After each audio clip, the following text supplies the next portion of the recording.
Hey everyone, this is Martin Miller and today I'm here at Guitar Bonedo. I'm really excited to talk to you about all kinds of stuff.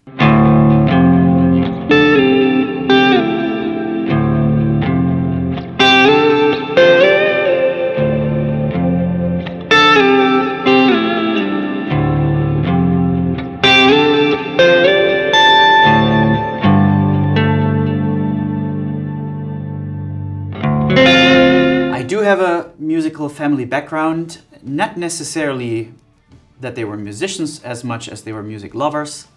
My mom, for instance, was singing in church choir. My cousin dabbled with the electric bass.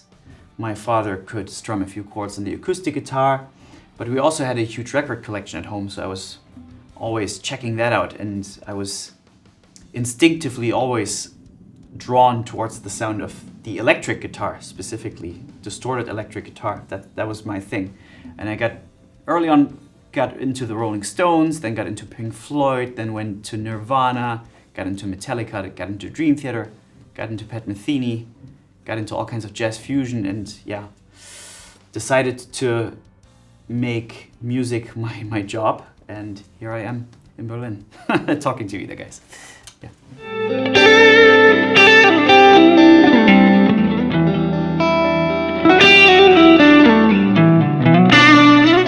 So yeah, when I was studying in Dresden, I was always kind of the black sheep of the guitar family there. I was always into rock music. Rock music is where I come from. Those are my roots. Although I did have a fair dabble in the world of jazz, so I was pretty serious about it for a couple of years. Put a lot of time and effort into studying that, but you know, the rock element never fully went away. And as I grow older, I actually go back way more to rock music than I used to in my formative college years. So yeah, I'm kind of coming full circle and going back to where I started from. Rock has always been there. Jazz came into the equation a little bit later and overtook for a while maybe, but then it took the backseat behind the rock stuff. Nowadays, I see myself as a rock player with a jazz influence, not like a jazz player with a rock influence.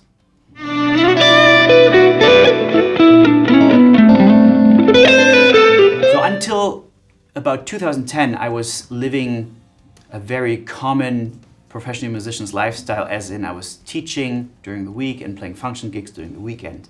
And somehow that kind of got me a little bit depressed. I was not feeling that was what I was getting into music for in the first place.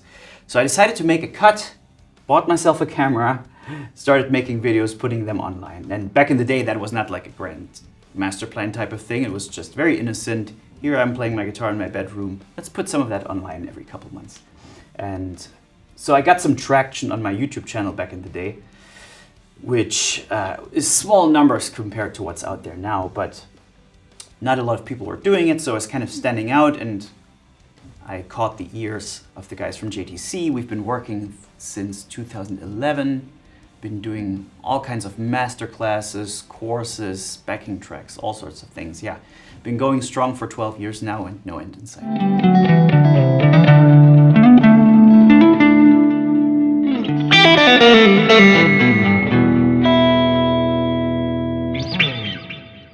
The first time we got together with this group of musicians was in late 2016, when I was just initially planning to shoot a couple videos in a band setting, live in studio type of setting. I was mostly playing my own songs, my own guitar pieces.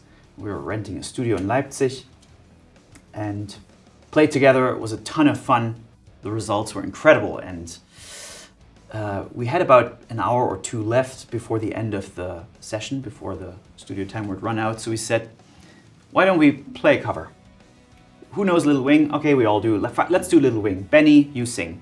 So Benny's our bass player. He sang the tune, and I uploaded that to YouTube, not thinking much about it, but it kind of blew up my channel to like 5 times the size within a week of its release. And so I thought to myself, well, there seems to be something here that people are interested in. So I do what I always do. I don't have a grand plan, no master plan. I just follow the path of least resistance.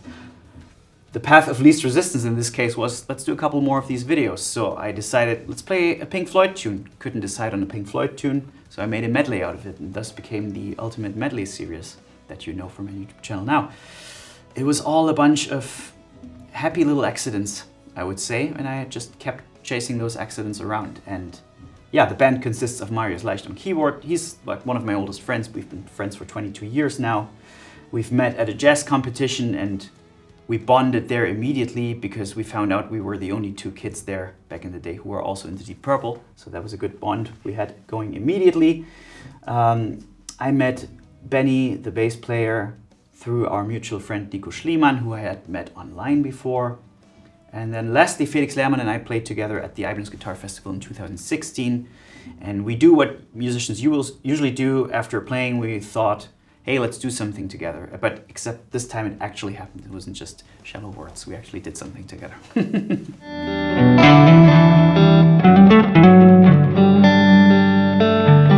Wow, so 2023 has been a rather busy year so far. It's it's the principle of the ketchup bottle, that nothing happens for a very long time.